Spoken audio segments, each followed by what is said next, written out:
Assalamualaikum warahmatullahi wabarakatuh. Hai anak-anak Ibu Uci, kembali lagi di video pembelajaran IPAS kelas 4 SD Kurikulum Merdeka.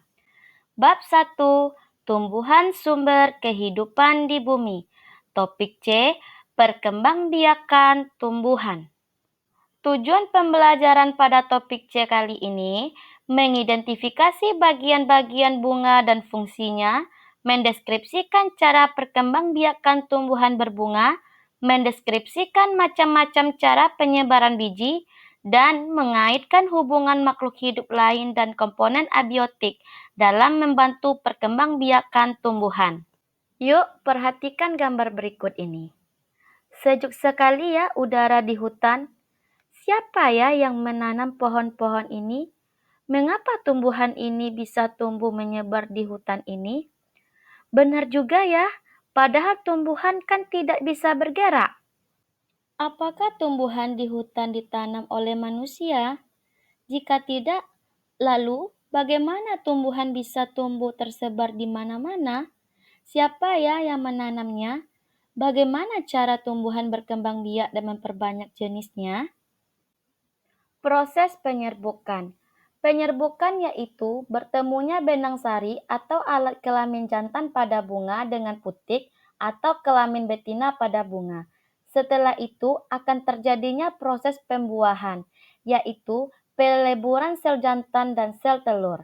Setelah pembuahan terjadi, bunga akan layu dan gugur, diikuti perkembangan bakal biji menjadi biji yang dilindungi oleh kulit. Tumbuhan memerlukan bantuan untuk penyerbukan, seperti dari serangga, angin, bahkan manusia. Bunga sempurna dan tidak sempurna. Benang sari dan putik adalah alat perkembangbiakan tumbuhan. Benang sari dan putik bisa terletak dalam satu bunga yang sama. Ini dinamakan bunga sempurna. Namun, ada bunga yang benang sari dan putik terpisah. Dalam bunga ini berbeda. Ini disebut bunga tidak sempurna. Coba anak Ibu Uci perhatikan ya bunga sempurna. Pada bunga sempurna ini memiliki gambar bagiannya. Yang pertama itu mahkota. Mahkota bagian bunga yang berwarna indah, menarik serangga untuk hinggap. Ada kelopak, dasar bunga, tangkai bunga, bakal biji. Bakal biji ini tempat tumbuhnya biji setelah terjadi perkembangbiakan. Dan tangkai putik, kepala putik. Kepala putik tempat menempelnya serbuk sari. Dan serbuk sari ini bagian alat kelamin jantan yang menempel di tubuh hewan terbawa angin. Next, selanjutnya itu bunga tidak sempurna. Di sini pada bunga tidak sempurna ini ada bunga betina dan bunga jantan. Pada bunga betina ini memiliki bagian yang pertama bakal biji, tangkai putik, kepala putik. Dan selanjutnya pada bunga jantan terdiri tangkai sari, kepala sari, dan serbuk sari. Nah, anak-anak Ibu Uci, pada gambar bagian A dan B ini bentuk dari contoh bunga yang sempurna ya. Pada bunga sempurna di sini, gambar A itu gambar bunga stroberi dan bunga kembang sepatu pada bagian B. Oke, baiklah. Pada gambar berikut ini ada pada pohon jagung. Nah, pada pohon jagung ini ada bunga jantan dan bunga betina. Mohon diperhatikan ya anak-anak Ibu Uci. Hubungan antara serangga dan bunga. Pernahkah kalian melihat lebah yang terbang di sekitar bunga? Serangga ini senang sekali dengan bunga. Bagaimana tidak? Bunga adalah sumber makanannya. Serangga ini senang sekali dengan nektar atau sari bunga. Warna bunga yang cerah dan aromanya yang harum memikat para serangga untuk hinggap di bunga. Lebah dan serangga lainnya kemudian asyik menikmati sari bunga yang lezat. Ketika itu, serbuk sari akan menempel pada tubuh serangga. Ada yang menempel di ekornya, di sayapnya, atau di sekitar mulutnya. Setelah selesai menikmati nektar di bunga ini, lebah dan serangga akan terbang ke bunga yang lainnya. Saat serangga menikmati nektar di bunga yang baru, Benang sari yang ada di tubuhnya akan jatuh ke putik bunga. Lalu terjadilah yang namanya penyerbukan. Penyerbukan adalah ketika benang sari menempel di kepala putik. Ini adalah cara perkembangbiakan tumbuhan berbunga. Apa yang terjadi setelah proses penyerbukan? Dalam putik akan tumbuhnya yang namanya biji.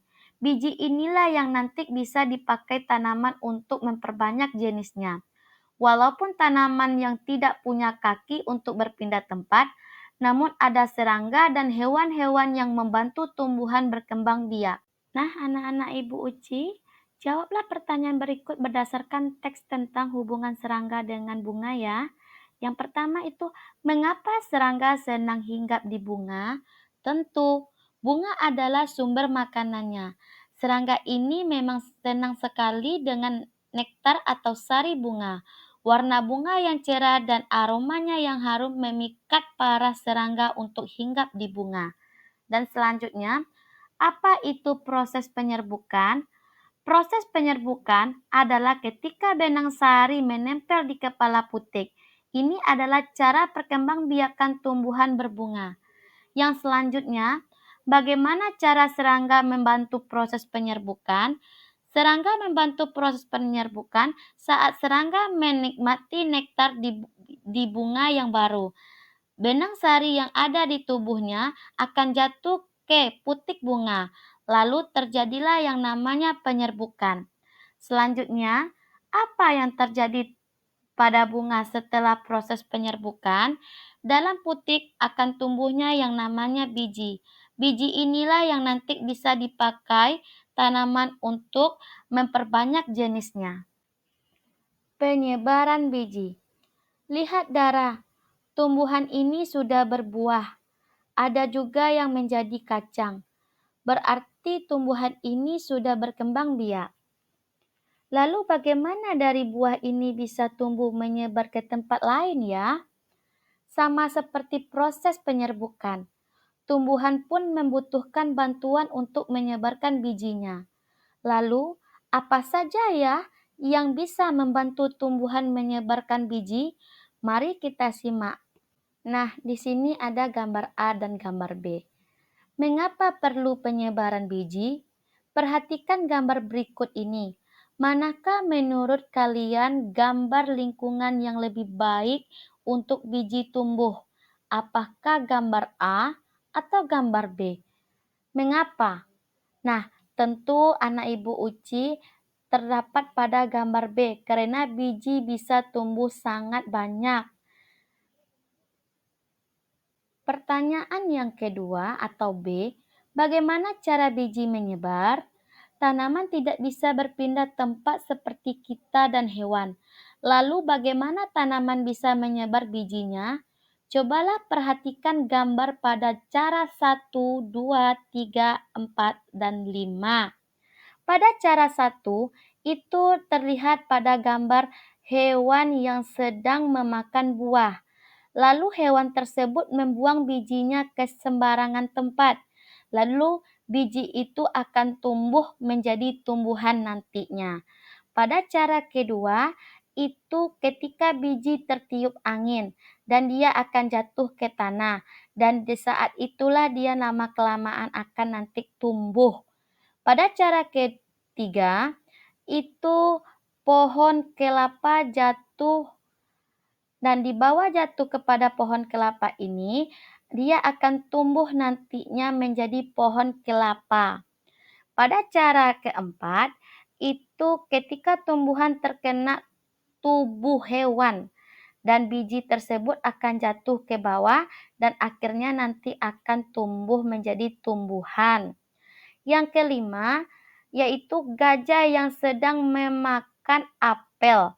Lalu gajah tersebut membuang kotorannya dan bisa di saat kekotorannya terbuang dan biji tersebut akan jatuh ke tanah dan akan menjadi tumbuhan. Itulah bagaimana kesimpulannya penyebaran biji ini juga melalui angin, udara, dan manusia ataupun hewan. Mari refleksikan. Di sini anak-anak Ibu Uci ada pertanyaan 4, Yang pertama itu mengapa tumbuhan perlu menyebarkan biji? Agar bisa tumbuh di lingkungan yang baik, tidak akan mengalami persaingan dengan induknya dan mendapat akses ke cahayaan matahari. Yang kedua, apa manfaat bagi makhluk hidup lain dengan adanya penyebaran biji? Sumber makanan untuk hewan-hewan tersebar di banyak tempat. Hewan-hewan juga bisa menggunakan tumbuhan sebagai tempat berlindung, manusia bisa mendapatkan udara segar. Sedangkan pertanyaan yang ketiga, apa yang membantu tumbuhan menyebarkan biji? Yang pertama itu bisa melalui hewan, bisa melalui angin, bisa melalui air, dan tumbuhan itu sendiri, yaitu pecahnya kulit biji atau buah. Yang keempat, setelah mempelajari penyerbukan dan penyebaran biji, menurut kalian apa yang dibutuhkan oleh tumbuhan dari manusia? Tentu kita sebagai manusia merawat dan menjaga keteraturan yang sudah ada.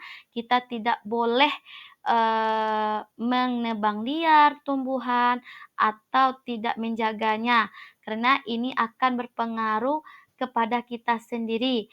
Karena selain untuk udara segar, ini juga untuk pelengkapan kelangsungan hidup kita. Belajar lebih lanjut. Burung dan hewan mamalia juga bisa membantu penyerbukan pada bunga. Ada yang memakan nektar serbuk sari atau mencari serangga yang hinggap di bunga. Aktivitas hewan berpindah-pindah antara bunga ini turut membantu penyerbukan tanaman.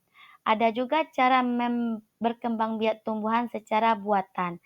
Cara ini dikembangkan manusia dengan ilmu dan perkembangan teknologi yang dimilikinya.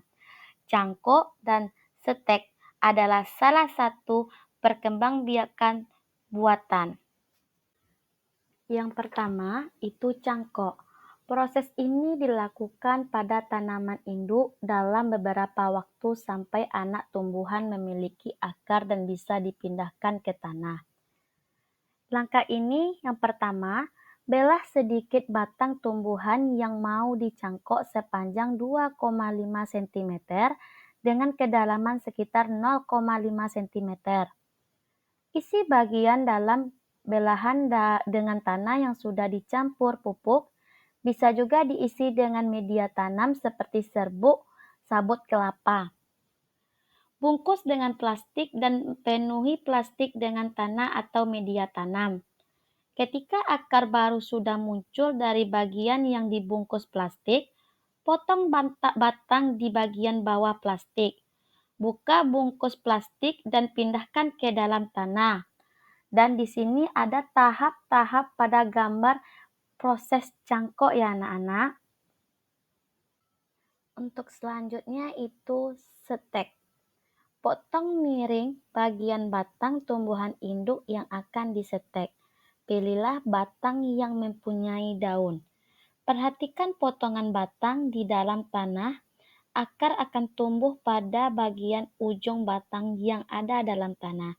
Jadilah tumbuhan baru. Keuntungan dengan perkembangbiakan buatan adalah kita bisa menghemat waktu. Hal ini karena kita tidak menanam langsung dari biji, namun dari batang yang sudah tumbuh, bahkan sudah berbuah. Ini akan sangat menguntungkan bagi para petani buah.